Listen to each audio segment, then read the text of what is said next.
Political commentator Aqib Mahmoud here in the studio with me, and down the line via Zoom, Matthew Alford. Matthew is a university lecturer and author. Gentlemen, thank you for being with me.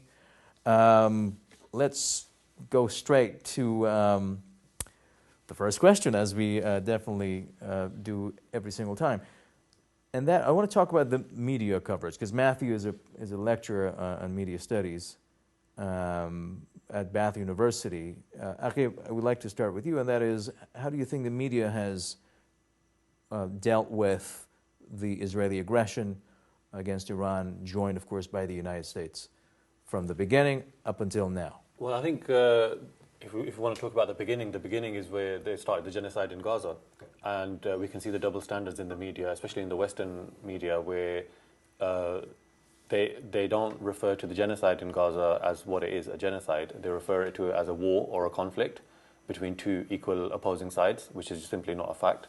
And then also we have the constant requirement for them to verify everything that is claimed through Gaza, and the Israelis have managed to sort of manage the media and get them to say things like the Hamas Hamas-run health ministry and stuff like that, to basically devalue the claims of, for example, the number of people that have been killed, which is huge. It's actually far more than what has been reported, because there were so many under the rubble. And then we see that carry on into the aggression against Iran, where Iran is supposed to be some kind of radical actor that has broken international law and violated Israel's sovereignty, whereas actually what's happened is the complete opposite. It's Israel that's attacked Iran without warning and without cause, and has actually violated several international laws and committed war crime by targeting civilians as well, and their families, and civilian infrastructure, as well as nuclear sites, which is against all international laws. But that never seems to get mentioned on Western media. All they focus on is that Iran is attacking this and Iran is attacking that in Israel. And Iran needs to, same with the politicians as well, Iran needs to show restraint. Whereas when it's with Israel, it's always Israel has a right to defend itself, but that's not defending yourself if you're going out, thousands of miles away to attack another country. Launching an illegal act of aggression.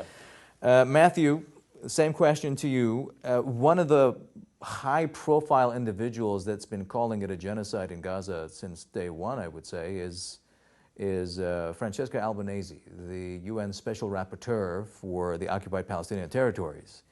And yet, the corporate Western media has avoided terms like genocide, like apartheid, or ethnic cleansing to describe what those observers, independent observers as well, have been calling for, 21 months now.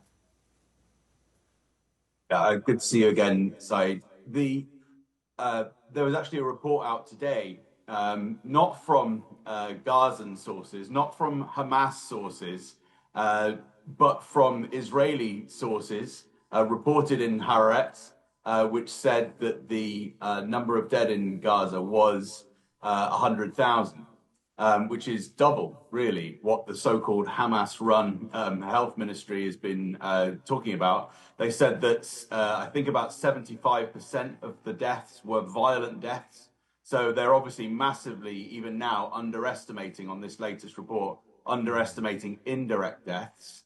And they said that half of those, where people can't get medicine, food and water and so on. So that number is going to balloon into many hundreds of thousands over the next year or two in Gaza.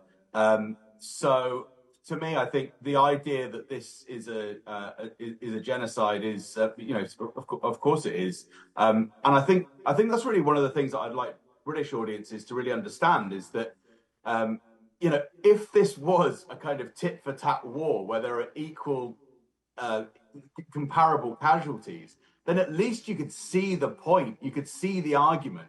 But because the figures have been so deflated by the West, and because everyone in the systems of Western power tried to say that this Hamas figure is artificially high, which of course it isn't, that means that people see it as a war. People popularly see it as a war, but it's not a war. it's going to be a war in which, you know, a couple of thousand people die on one side and many hundreds of thousands die on the other, at least over a given time.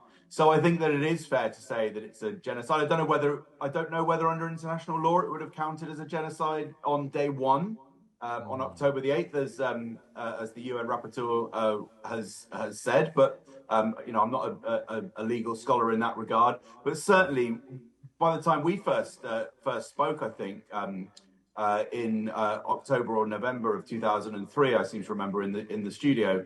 You know, I think we were very much at that kind of level. 2023, yeah. And the media reporting of it has, of course, been framed in the way that your studio guests discuss.